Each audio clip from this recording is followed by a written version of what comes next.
Então, o secretário Alexandre Fagundes, secretário estadual da Saúde, aceitou o nosso convite para estar com a gente hoje aqui. Secretário, muito bom dia. Obrigado por ter aceitado o nosso convite, secretário. Bom dia, Márcia. Bom dia a todos que estão conosco aqui no SC no Ar, né? Estamos disponíveis aqui para conversar com todos vocês e trazer informações importantes sobre a saúde dos catarinenses. Com certeza, secretário. Nós preparamos uma reportagem, Paulo Miller fez uma reportagem, secretário. Antes da gente começar o nosso bate-papo, eu vou lhe convidar, assim como vou convidar também naturalmente o nosso telespectador, para acompanhar essa reportagem e a partir daí a gente então começa o nosso bate-papo. Pode ser, secretário? Paulo Miller está ao vivo, vou chamar Paulo Miller, ele está no hospital, na frente do Hospital Celso Ramos aqui em Florianópolis, e de lá ele fala e vai trazer a reportagem para a gente. Paulo Miller, por favor. Oi, Márcia, bom dia para o secretário também, que aceitou o nosso convite, né, de estar ao vivo com a gente, então, no SC no Ar. A gente está falando sobre saúde, né, Márcia, muito intensivamente, desde a semana passada, justamente mostrando a reclamação dos catarinenses, né, não só aqui em Florianópolis, mas também em outras regiões do estado, com relação ao atendimento dos hospitais, principalmente, né, quando a gente fala de atendimento pediátrico, de UTIs neonatais, então, de estrutura hospitalar. A gente fala ao vivo aqui de Florianópolis, do Hospital Celso Ramos. Eu vou pedir para o Gustavo mostrar para a gente, ó, porque essa situação que a gente encontra aqui, ó, esse monte de gente esperando por atendimento, é uma situação que a gente encontra todos os dias aqui na capital. O Hospital Celso Ramos, por exemplo, é uma unidade hospitalar grande que recebe pacientes de todas as cidades, né, que vêm buscar justamente por consultas, as chamadas consultas eletivas, aquelas consultas que são marcadas, tem o atendimento de emergência também, vem fazer os exames por aqui, mas aqui a gente tem relatos, inclusive a gente mostrou muito em outras oportunidades, né, que chegava a faltar até água, até bombona de água faltava por aqui. Então essa é uma das situações que a gente encontra aqui no hospital, né? É um hospital que tem uma estrutura já muito antiga, né? A estrutura que a gente fala, a estrutura o prédio mesmo, né? Uma estrutura bastante antiga, então precisa, claro, também de melhoras, além, claro, que da contratação de mais profissionais, de equipamentos mais modernos. Não é uma situação isolada aqui do Celso Ramos, é uma situação isolada de Florianópolis, como eu falei, é uma situação que a gente encontrou em várias cidades aqui de Santa Catarina, como a gente acompanha agora na reportagem. Florianópolis, Hospital Infantil, 15 dias atrás. Aqui é a verdadeira situação do hospital infantil, ó. Uma unidade que a gente já tinha denunciado o vazamento e está fazendo tudo, ó. As crianças internadas e a gente trabalhando aqui nessa situação, ó. Isso aqui já foi avisado, já faz tempo, tá, gente?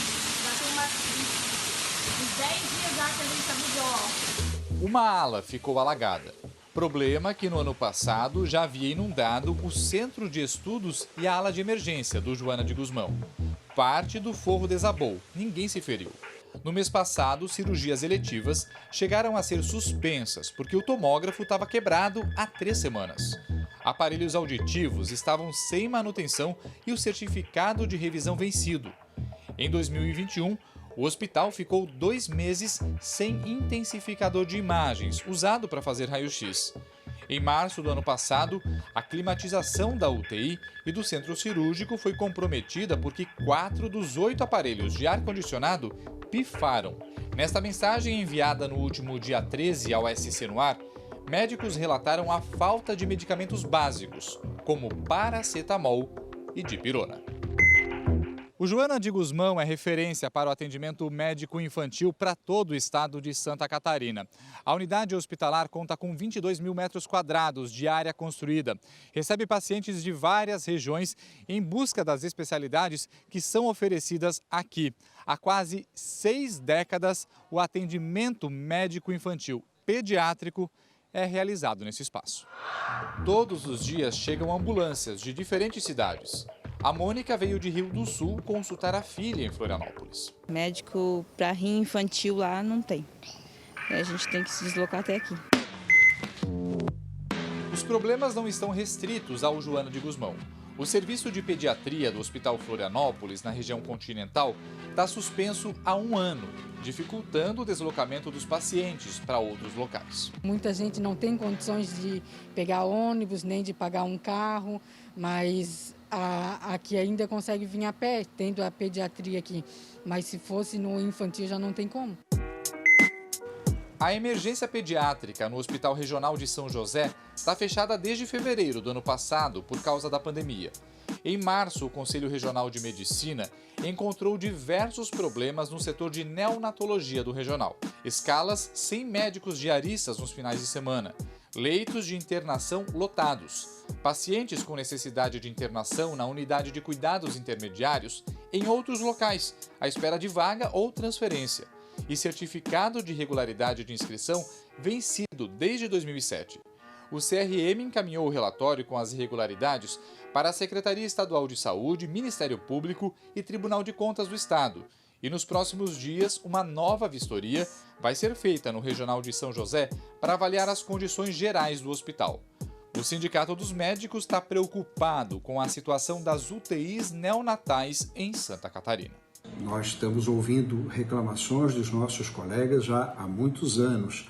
Já fomos ao Ministério Público, já fomos à magistratura, já fomos à Secretaria de Estado da Saúde nos momentos adequados. Não conseguimos resolver a questão por falta de autorização do governo para que se faça um concurso público e se tenha quadros necessários para o bom atendimento. A crise na estrutura de saúde pública de Santa Catarina atinge outros municípios e outras áreas. No Oeste, a população aguarda a abertura oficial de 3 novas salas cirúrgicas inauguradas há 3 anos no Hospital Regional de Chapecó.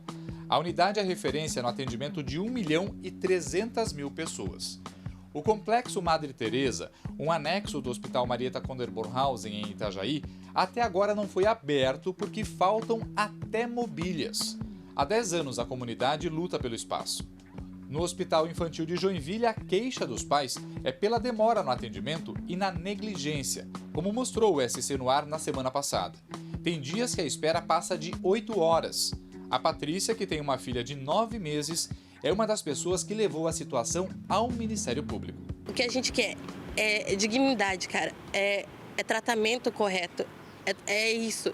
Eles não estão tratando com qualquer coisa, vidas, são mães desesperadas, são crianças que não sabem o que fazer. Minha filha ainda não sabe falar, mãe, tá doendo aqui, tá doendo do outro lado. Ela não sabe, quem tem a voz por ela sou eu. E mesmo assim eu não tô sendo ouvida. Eu só quero que ela tenha um tratamento, cara. Que não venha falar para mim e falar assim, não mãe, uma bombinha para ela tá suficiente. Ano passado, imagens da ala de cardiologia do Hospital Regional Hans-Dieter Schmidt de Joinville viralizaram na internet por causa do mofo causado pelas infiltrações e pela falta de higiene nos quartos e banheiros. O ar-condicionado também chegou a parar de funcionar e, na época, pacientes reclamaram da superlotação. Faltavam até neurologistas para atender a demanda, que chegou a deixar uma fila de 1.000 pacientes à espera de uma consulta. Este é um recorte de uma radiografia ainda mais extensa, mas que revela um problema crônico. Soluções precisam de planejamento para evitar que os próprios hospitais precisem de aparelhos para poder respirar.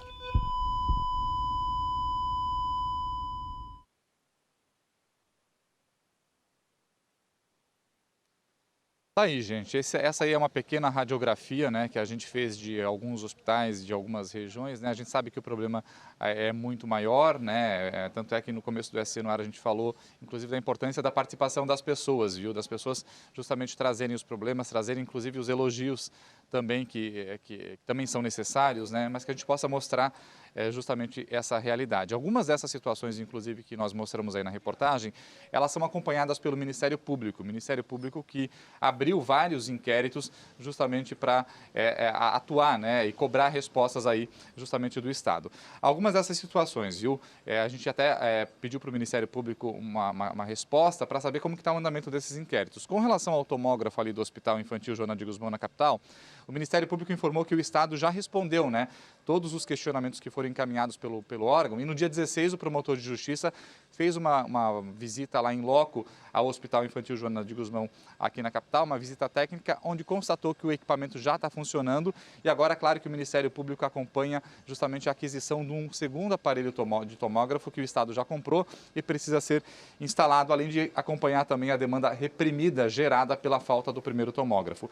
Com relação à falta falta de leitos de UTI neonatal, o Ministério Público recebeu na semana passada também as respostas que foram encaminhadas das perguntas à Secretaria de Estado da Saúde sobre o que vai ser feito para resolver esse problema. O documento ainda está sendo analisado pelo promotor de justiça, que provavelmente, de acordo com o Ministério Público, vai requisitar informações complementares antes de tomar alguma providência sobre esse assunto.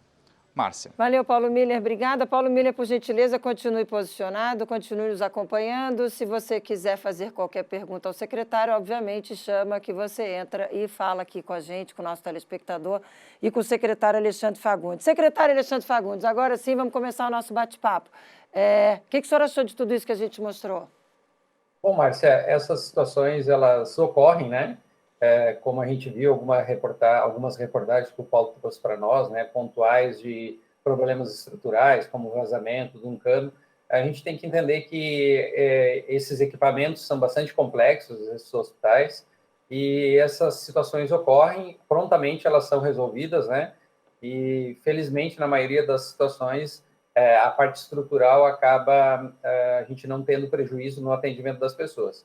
Com relação aos equipamentos, de fato, nós estamos trabalhando para que a gente tenha a manutenção adequada, né? Que a gente não tenha a paralisação dos equipamentos e que a gente possa prestar um serviço adequado a toda a população. Para isso, a gente já determinou aqui um orçamento de 40 milhões para fazer aquisições para as nossas unidades próprias, né, de administração direta, trazendo até a possibilidade de alguns equipamentos de backup, como é a situação do hospital infantil, que foi falado agora há pouco, do tomógrafo, né? Nós temos um tomógrafo que está sendo usado e já foi adquirido um que deve ser instalado até o próximo mês de junho, né? Com relação à falta de alguns medicamentos nesse momento, principalmente a dipirona, é uma falta nacional, em todos os estados da federação estão com esse problema, é um problema de precificação e da falta do insumo no mercado. Então, nós estamos trabalhando com alternativas justamente para tentar suprir essas necessidades.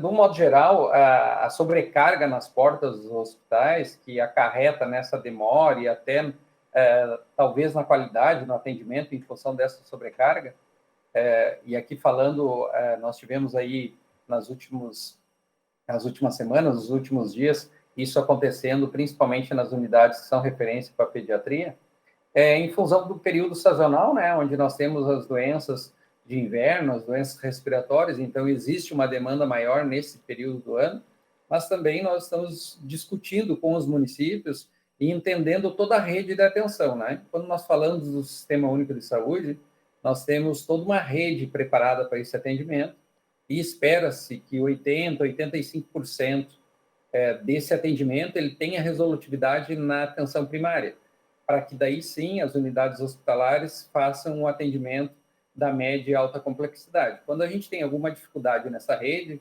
automaticamente essas portas são sobrecarregadas e a capacidade de atenção delas é suplantada, né? Que é o que o Paulo mostrou aí na reportagem agora há pouco, né? Filas de espera, enfim. Então, nós trabalhamos, enquanto Secretaria de Estado de Saúde, com toda a equipe técnica, fazendo interlocução com os outros atores desse processo, mas para trazer segurança e qualidade no atendimento à saúde pública de Santa Catarina. É importante aqui a gente frisar, Márcia, que, embora nós tenhamos dificuldades, e essas dificuldades elas não são só do estado de Santa Catarina, se a gente olhar para os outros estados vizinhos aqui, eles enfrentam dificuldades semelhantes a nós, mas quando a gente olhar, por exemplo, para os últimos 2 anos, que nós tivemos o maior agravo de saúde pública da sociedade moderna, que foi o enfrentamento da pandemia, o nosso estado, né, mesmo com talvez algumas dificuldades, nós tivemos aí o melhor enfrentamento, e esse melhor enfrentamento não dito por nós, né, mas dito por estruturas externas, por órgãos externos, do melhor resultado desse enfrentamento no país e até com reconhecimento internacional. Então, nós estamos, de fato, né, trabalhando para que a gente consiga melhorar ainda mais o que a gente já tem em termos de saúde pública no nosso território. Mas vamos falar um pouco mais sobre a questão infantil. Secretário, o que os senhores responderam para o Ministério Público com relação à UTI neonatal? Faltam leitos. Então, eu já vou colocar no mesmo pacote de perguntas, vamos lá. UTI neonatal, o que o senhor pode se comprometer aqui com a gente, o que o senhor pode se comprometer com o telespectador, com essas mães que estão sofrendo e que a gente mostrou aí. UTI neonatal, faltam leitos. Hospital Florianópolis, UTI, emergência pediátrica fechada, há uma expectativa de reabertura dia 25 de abril. Vai reabrir mesmo? Emergência do Hospital Regional fechada há mais de um ano. O que o senhor tem a dizer sobre isso? Tudo, gente, que eu estou falando, secretário, relacionado ao atendimento infantil em Santa Catarina. O senhor viu ali o depoimento daquela mãe Patrícia, chorando ali, triste, abalada, foi caso de negligência, isso lá em Joinville, norte do estado. Então, enfim, eu queria saber com relação ao atendimento infantil, o que o senhor pode dizer para a gente, até porque, secretário, infelizmente não consegui colocar na reportagem, porque muitos médicos relataram medo, tá? Viu, telespectador? A gente tentou falar com alguns médicos que disseram, não vou falar. Não vou falar, vou sofrer retaliação, não vou falar, mas o Hospital Infantil Joana de Guzmão nunca esteve tão ruim. Eu tenho pessoas que disseram para mim, secretário, sou eu que estou lhe dizendo, que ouvi isso de pessoas importantes, pessoas que inclusive têm cargos importantes e que disseram, não vou falar por retaliação. Nunca o Hospital Infantil Joana de Guzmão, em 30 anos, essa pessoa trabalha há 30 anos no Hospital Infantil Joana de Guzmão, nunca esteve tão ruim. E aí a gente responde o quê para essas demandas? UTI neonatal, falta de leitos, Hospital Florianópolis com emergência fechada, Hospital Regional com emergência fechada. O que o senhor pode responder com relação a essas questões, por gentileza?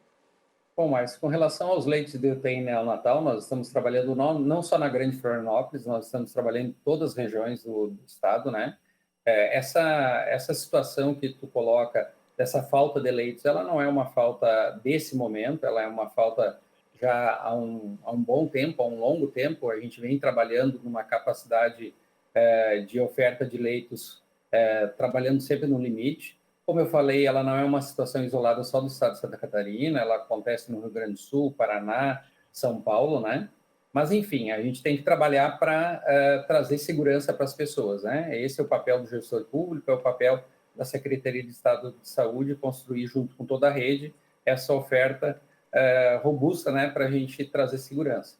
Então, com relação a essa situação, nós estamos trabalhando com vários processos, aberturas de leitos de UTI no sul do estado, em Araranguá, Criciúma, abertura de leitos de UTI, nós já abrimos 5 leitos de UTI aqui no Hospital Regional São José, vai abrir mais 5 agora nos próximos dias. Estamos trabalhando em algumas possibilidades na Grande Florianópolis, em alguns hospitais que têm essa capacidade. Na região do Médio Vale e da Foz do Itajaí, o Hospital Marieta é um hospital que também deverá abrir 10 leitos de UTI neonatal, assim no Planalto Norte estamos trabalhando e também no Oeste. Então, hoje nós temos 210 leitos de UTI neonatal disponível, desses 205 ocupados e 5 disponíveis, né, desocupados. A regulação do Estado, ela trabalha nessa lógica, né, para que a gente não tenha a desassistência do paciente. Caso o sistema de saúde ele seja suplantado, a Secretaria de Estado sempre busca a compra do leito na iniciativa privada, ou seja, no sistema complementar. Então, não há de se falar em desassistência com relação a leitos de UTI neo. Claro que, quando a gente olha para um sistema ou para um atendimento de alta complexidade, que são os leitos de terapia intensiva, em específico os de neonatal, a gente tem algumas dificuldades, principalmente com relação a profissionais especializados para esse serviço. Então, a gente trabalha nessa lógica, trazendo possibilidades de expansão dessa rede. Se a gente olhar a portaria de consolidação do Ministério da Saúde, a 03, ela traz que a gente tenha que ter 2 leitos de UTI neo para cada 1.000 nascidos vivos, né? Então, Santa Catarina teria que ter em torno de 215, 220 leitos, e nós temos 210. Então, dentro da lógica da parametrização do sistema de saúde, nós não estamos muito longe de atingir isso. Só que a gente tem que olhar para a nossa realidade, né, Márcio? A necessidade da população. E quando a gente olha para esse momento, a gente está vendo que a necessidade é um pouco maior, né, do que está parametrizado no sistema. Então, a gente está trabalhando, olhando para isso. O que nos chama a atenção, e talvez seja uma das consequências da pandemia, é justamente entender o porquê da necessidade de tanto atendimento em neonatal, né? O porquê tantas gestantes estão tendo a necessidade de terem os seus filhos de forma prematura. Então, talvez, né, discutindo, nós já até determinamos das equipes técnicas um estudo para entender isso, se a gente teve alguma dificuldade, algum problema nessa linha de cuidado materno-infantil, principalmente no pré-natal dessas gestantes, para que isso esteja ocorrendo agora e impacte o sistema. Com relação às duas situações que tu pontuaste, nos dois hospitais, né, os atendimentos pediátricos no Hospital Florianópolis, agora no final do mês, deverá estar aberto o atendimento da pediatria. O Hospital São José talvez demore um pouco mais, porque nós tivemos que desmobilizar toda a estrutura para fazer o atendimento da Covid, e agora estamos revertendo isso. É importante aqui duas informações para trazer para os catarinenses, né, que o governo do estado, através da secretaria, está trazendo algumas soluções para todo esse problema que a gente está falando aqui, digamos assim, de forma definitiva, né? Uma delas, umas 3 semanas atrás, o secretário Dr. André, enquanto secretário de Saúde, anunciou mais de 585 milhões de investimento em saúde pública em várias regiões do estado, e uma delas foi a construção do novo Instituto de Cardiologia. Então, o novo Instituto de Cardiologia deverá ser lançado logo o edital para o projeto e daí a efetiva construção desse equipamento, e automaticamente no Hospital São José, no Hospital Regional, nós traremos ali um hospital pediátrico no continente, né? Entendemos que precisa desse atendimento pediátrico no continente.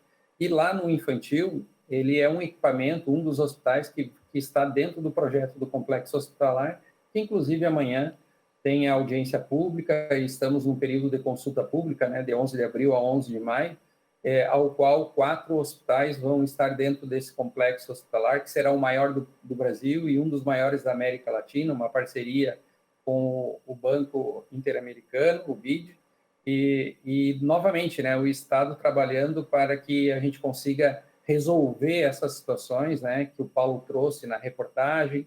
São hospitais com estruturas bastante antigas, que nunca tiveram manutenções ou poucas manutenções, automaticamente essas estruturas elas ficam comprometidas, e agora com esse projeto do complexo hospitalar aqui na Grande Florianópolis, nós vamos entregar para a sociedade catarinense uma estrutura remodelada, moderna. O hospital infantil vai passar por uma reforma completa, né, trazendo ambientes lúdicos, né, trazendo a humanização do sistema único de saúde. Nossa, é tudo que a gente quer. Nossa, secretário, o senhor foi falando, eu fui até acreditando que está tudo cor-de-rosa. Tomara, é tudo que a gente quer. Paulo Miller tem uma pergunta para o senhor. Paulo Miller, por favor. Secretário, na verdade eu tenho duas perguntas, viu? Mas as duas estão relacionadas à infraestrutura, a estrutura hospitalar aqui em Santa Catarina, algumas delas que a gente mostrou aí na reportagem, né? Primeira delas, secretário, com relação à estrutura do Marieta Konderbornhausen lá em Itajaí, o complexo Madre Teresa, 10 anos que a comunidade está aguardando a entrega, não foi entregue ainda, né? O que acontece? Hans-Dieter Schmidt em Joinville. Eu morei em Joinville há algum tempo, trabalhei em Joinville há algum tempo. A situação lá é histórica também, né? A gente sabe que a estrutura é muito antiga, mas volta e meia acontecem problemas lá, principalmente no verão, de ar-condicionado pifar e os pacientes terem que passar um calorão danado lá dentro, né? 3 anos as salas cirúrgicas lá do Hospital Regional de Chapecó inauguradas, mas não estão funcionando ainda, né? O que acontece? Essa é uma pergunta. O que está sendo feito para resolver esses problemas pontuais? A outra pergunta com relação ao novo ambulatório oncológico do Hospital Infantil, né? O governo do estado tinha se comprometido em aplicar R$1 milhão ali nesse ambulatório, que foi executado com recursos provenientes da AVOS, que é a Associação dos Voluntários do Hospital Infantil, né? O governo do estado vai aplicar esse recurso ali para terminar o ambulatório, que está quase pronto, mas ainda está precisando dessa contrapartida do estado ali, que o estado tinha se comprometido em aplicar R$1 milhão, secretário? Bom, Paulo, com relação à situação do Marieta e do HRO, são hospitais que são contratualizados, né? O Marieta, ele está dentro das obras do Pacto por Santa Catarina, assim como o HRO. Essas obras estão em fase final de entrega, então a gente acredita que no segundo semestre a gente tem a entrega dessas alas. O HRO está mais adiantado. O Marieta falta só fazer a aquisição de equipamentos e já foi destinado um convênio de 40 milhões para que ele faça a aquisição. Então, a gente espera, de fato, que esses hospitais finalizem essas obras e entreguem essa estrutura, porque a população precisa disso, como tu bem pontuaste, né? Com relação ao Hans-Dieter em Joinville, essas situações estruturais e equipamentos, né? Nós trabalhamos para que isso seja resolvido pontualmente, de forma preventiva até, inclusive. Recentemente, a Secretaria de Estado fez um processo licitatório, uma ata de registro, contratando empresas justamente para trabalhar nessa necessidade de pequenas reformas, né, para dar agilidade para esse processo. Então, a gente espera que, a partir do mês de abril agora, porque essa ata de registro foi homologada ainda no final do mês de março, a gente tenha boa parte dessas situações de inconsistências estruturais pequenas e pequenas reformas, a gente tenha a solução imediata para essas situações e a população, de fato, não tenha mais que passar por essas situações. A segunda pergunta que você me fez, qual foi? O secretário Paulo lhe perguntou sobre a questão da ala de oncologia. Do ambulatório do Hospital Infantil. Ali, né? Isso. No infantil, né? Isso. Não, nós estamos discutindo isso com a diretoria e com a superintendência dos hospitais públicos, né? E, de fato, a ideia é investir esse recurso e logo termos essas adequações lá no serviço. Logo quando, secretário? Vamos colocar uma data, secretário. Logo quando? Tão logo a gente consiga tramitar dentro do processo administrativo, né, e entregar esse serviço lá na unidade. Então, é um recurso de pequena monta, né, não há problema nenhum com relação a isso. Então, até inclusive eu vou verificar pontualmente essa situação hoje com a unidade para entender quais são as dificuldades que eles têm para, de fato, fazer essa adequação, enfim, e colocar esse serviço a funcionar dentro do que é o recomendado. Paulo Miller? Mais alguma questão com o secretário? Porque eu tenho mais duas questões com o secretário. Sim. Deixa eu só complementar essa questão do ambulatório oncológico, Márcia, porque a AVOS, né, que na verdade aplicou esses recursos para construir esse novo ambulatório oncológico, e o governo do estado havia se comprometido naquela altura, quando foi anunciado justamente esse ambulatório, a aplicação de R$1 milhão de contrapartida do governo do estado, para justamente concluir, né? Tanto que esse dinheiro não veio e a AVOS está tendo que fazer uma campanha agora, nesse momento, para tentar arrecadar dinheiro com a sociedade para colocar justamente em funcionamento. Falta muito pouco lá. A gente teve, inclusive, nós mostramos aqui no SC no ar, falta muito pouco para terminar, né? Então é um recurso pequeno com relação ao valor total que já foi investido lá, né? Então o estado tinha se comprometido, mas o dinheiro não chegou ainda. Ô secretário, comprometa-se com a comunidade catarinense, secretário. Diga aqui ao vivo no nosso SC no ar, o senhor vai resolver isso essa semana? Aí o Paulo Miller vai lá e acompanha. Márcia, olha só, eu acabei de dizer que vou verificar essa situação junto com a direção do hospital, junto com a nossa superintendência, e trazer solução para essa demanda. Ótimo. Na verdade, esse governo, ele costuma justamente fazer isso que tu está falando, né? Nós costumamos nos comprometer e não fazer promessas, né? Não, então está combinado. Paulo Miller, combinado. Eu vou acompanhar junto a assessora do secretário o que vai acontecer daqui para frente. Paulo Miller vai registrar esse momento e a gente vai ver isso aí. Puxa vida, R$1 milhão para o governo do estado, o que é isso? A AVOS, graças à AVOS, o Hospital Infantil Joana de Guzmão continua de portas abertas, trabalho belíssimo que a dona Gertrudes faz lá, ó, há anos. E a gente vai registrar isso, então, acontecendo lá no nosso Hospital Infantil Joana de Guzmão, viu, Paulo? É isso, Paulo Miller. Posso concluir aqui com o nosso secretário a entrevista? Você tem mais alguma questão com ele? Não, pode seguir daí, Márcia, que eu estou acompanhando aqui o que o secretário está falando. Tá, se precisar, chama. Secretário, mais um comprometimento eu queria do senhor com a gente. Posso pedir, então? Já que agora chegou a hora dos pedidos. O senhor está acompanhando a história lá do Hospital Nossa Senhora da Conceição, a ala da radioterapia? O senhor sabe dessa história? Sei, estou acompanhando sim, Márcia. E o que a gente pode dizer para eles? O governo do estado vai autorizar ou não vai autorizar o trabalho? Só falta isso. Ó, a gente conseguiu a autorização lá do Ministério da Ciência e Tecnologia, porque como envolve radioterapia, tinha que passar por um órgão lá do Ministério da Ciência e Tecnologia. A gente conseguiu que a Vigilância Sanitária Estadual fosse lá e fizesse a vistoria. Agora falta o cadastro no Ministério da Saúde e o governo do estado dizer que pode funcionar. O senhor pode assumir esse compromisso com a gente também de que aquele setor de radioterapia vai atender as mulheres de Tubarão que têm câncer, para elas não precisarem se deslocar para Lages, para, como é que se diz, Florianópolis, Criciúma, secretário, mulheres que estão fazendo radioterapia, mulheres que já passaram por quimioterapia, mulheres em tratamento de câncer, muitas vezes têm que ficar se deslocando na estrada. E o setor de radioterapia está lá pronto para funcionar, não consigo entender porque não funcionou ainda. Márcia, primeiramente eu gostaria de discordar de você, né, quando você fala que o Hospital Infantil está de portas abertas pelo trabalho da AVOS. A AVOS faz um brilhante trabalho, assim como demais associações trabalham de forma conjunta. Isso é o terceiro setor da sociedade trabalhando junto com as autoridades governamentais, com a estrutura de governo, então é muito importante isso. Mas o Hospital Infantil está de portas abertas pelo belo trabalho que a Secretaria e todo o corpo de recursos humanos da Secretaria trabalha diariamente, né, para atender com qualidade a população do Estado de Santa Catarina. Com relação à radioterapia do Hospital Conceição, Nossa Senhora de Conceição em Tubarão, de fato, como você falou, né, agora na metade do mês de março, o serviço foi autorizado pelo Conselho Nacional de Energia Nuclear, que, como você bem pontuou também, né, é um serviço que trabalha com a radiação, então ele precisa dessa deliberação.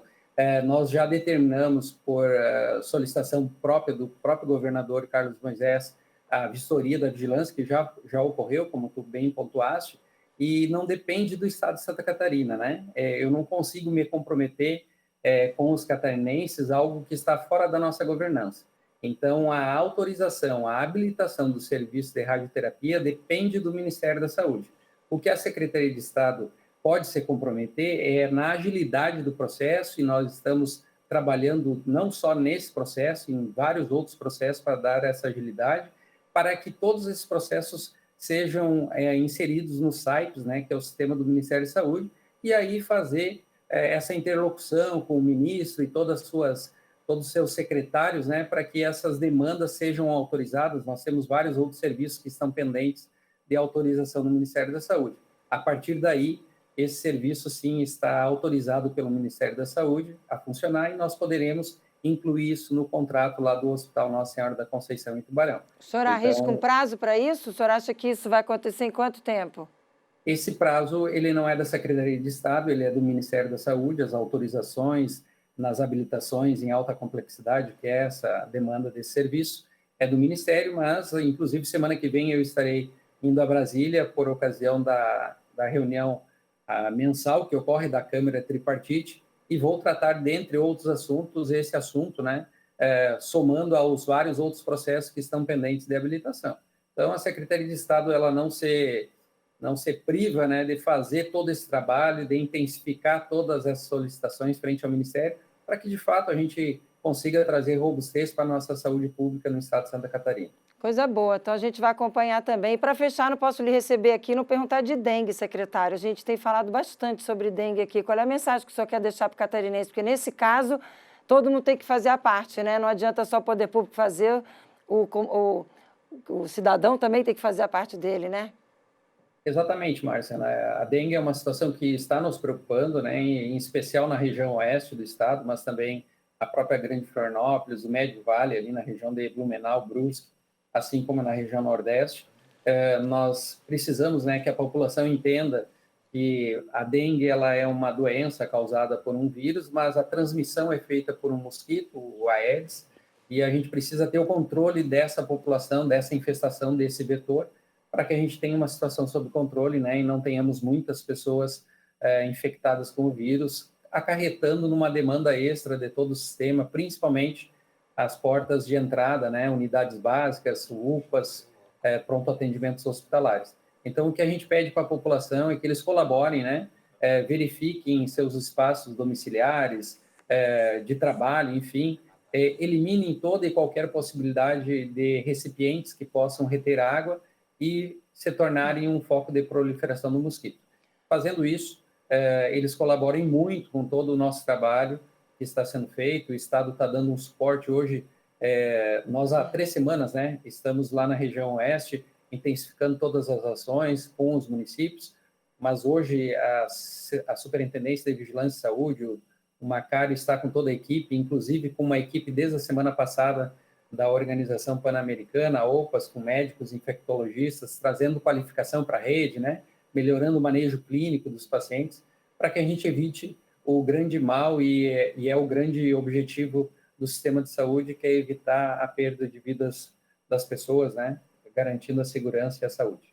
Alexandre Fagundes, secretário estadual da Saúde. Muito bom o nosso bate-papo, muito obrigada. Agora conheceu o caminho, volte mais. Está sempre convidado. É muito importante a gente trazer informações direto, ao vivo, assim como o senhor falou aqui com o nosso telespectador, principalmente na área da saúde. Tão importante a área da saúde, principalmente para quem depende do Sistema Único, para quem não tem dinheiro para ter um plano privado, precisa realmente do Sistema Único de Saúde. Então é muito bom tê-lo aqui com a gente. Muito obrigada por ter aceitado o nosso convite. E eu queria fazer, então, mais uma vez aquele compromisso com o senhor. Vamos resolver o problema, primeiro problema lá, primeira coisa que o senhor vai resolver, por gentileza, depois desse nosso bate-papo, é a situação lá da ala de oncologia do Hospital Infantil. Posso colocar na agenda que Paulo Miller vai fazer essa reportagem em breve? Márcia, obrigado pelo convite, de poder estar aqui conversando com vocês. Vou verificar essa situação pontual lá no Hospital Infantil, no dia de hoje ainda, né? E vou determinar para que as áreas trabalhem para a solução desse problema.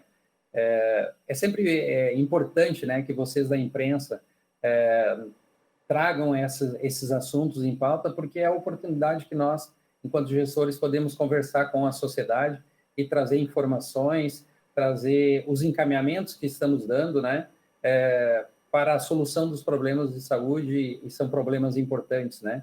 O governo do Estado, Secretaria de Estado, trabalha de forma intensa para que a gente tenha um sistema de saúde cada vez mais robusto, embora nós sejamos já referência para todo o país, né? Mas isso não deve ser um balizador para nós temos que buscar a melhoria diária do atendimento, da qualidade do serviço ao cidadão catarinense. Esse cidadão merece, né? E é para isso que nós trabalhamos todos os dias. E é então, para isso que a gente... Eu agradeço a oportunidade de estar aqui com vocês e estamos sempre à disposição, tá, Márcia? E é para isso que a gente trabalha também, secretário, para resolver esse tipo de situação que a gente consegue ver no dia a dia, que a gente recebe por registros dos nossos telespectadores que nos acompanham. Então, muito obrigada mais uma vez e, claro, a gente continua em contato com o senhor e com a sua assessoria para trazer respostas para tudo isso que a gente levantou aqui no nosso bate-papo para quem nos acompanha. Mais uma vez, muito obrigada, um ótimo dia para o senhor e até uma pronta volta. Quero muito ver o senhor de volta aqui rapidinho na nossa tela, mostrando aí solução para esses problemas que a gente elencou aqui. Muito obrigada, tá, secretário? Obrigado e que todos tenhamos aí uma boa semana. Com certeza, teremos. Um ótimo dia, até uma próxima. Tá aí, gente, QR Code na tela, entrevista longa, mas entrevista importantíssima. Não adianta só também a gente levantar os problemas e não ouvir o outro lado. O secretário fez aqui alguns compromissos, assumiu alguns compromissos com a gente. Claro, a gente vai continuar acompanhando e dividindo com você, nosso telespectador. Já estou indo lá